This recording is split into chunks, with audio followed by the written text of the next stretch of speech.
নমস্কার বন্ধুরা, কীভাবে ইলিশ মাছ বরবটি আলু দিয়ে রান্না করতে হয়। আমার লাগবে বরবটি আলু কেটে নিয়েছি, ধুয়ে পরিষ্কার করে নিয়েছি, সরষে বাটা, আদা রসুন পেঁয়াজ আর নারকেল বাটা, এখানে জল লাগবে, মরিচের দিকে হলুদ দিকে লবণ তেল।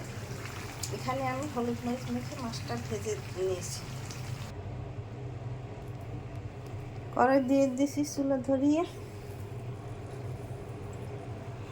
1 টেবিল চামচ তেল দিয়ে দিলাম।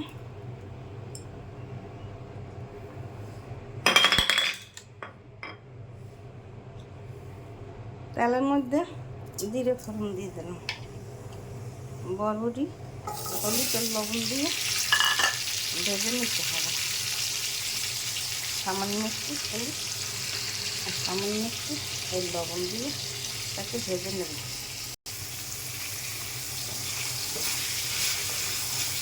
এখন এর মধ্যে একটা কাঁচামরিচ ভেঙে দেবো।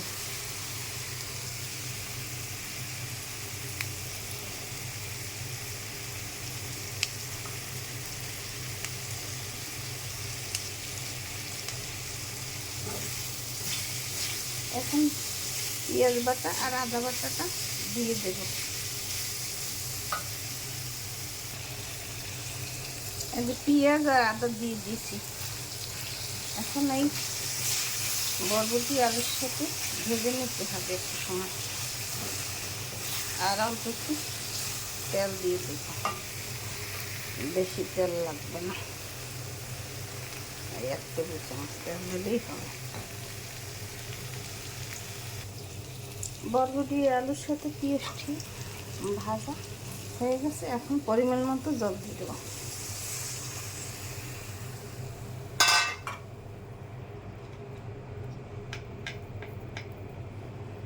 আধা চামচ হলুদের গুঁড়ি,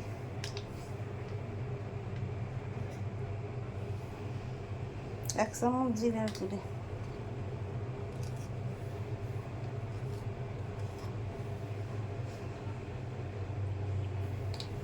মরিচের গুঁড়ি দিয়ে দিয়েছি, জিরার গুঁড়ি দিলাম, আর এখন মাছ দিয়ে দেবো।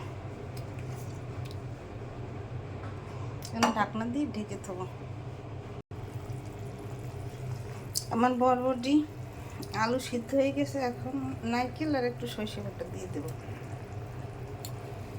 ইলিশ মাছ এইভাবে রান্না করলে খেতে খুব সুস্বাদু হয়। আপনারা এইভাবে রান্না করে খেয়ে দেখবেন। আর একটু সময় পরে আমার ইলিশ মাছ বরবটি আলু দিয়ে রান্না করা তৈরি হয়ে যাবে। এখন আবার একটু ঢেকে দেব।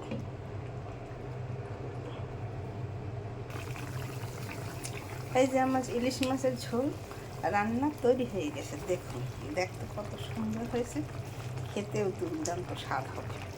আপনারা এইভাবে বরবটি আলু দিয়ে ইলিশ মাছের ঝোল রান্না করে খেয়ে দেখবেন, খেতে খুব সুস্বাদু লাগবে। আমার চ্যানেলটিকে লাইক কমেন্ট শেয়ার করে পাশে থাকুন। ধন্যবাদ। আমার ভিডিও ভালো লাগলে লাইক কমেন্ট শেয়ার করে পাশে থাকুন। আমার রান্না তৈরি হয়ে গেছে।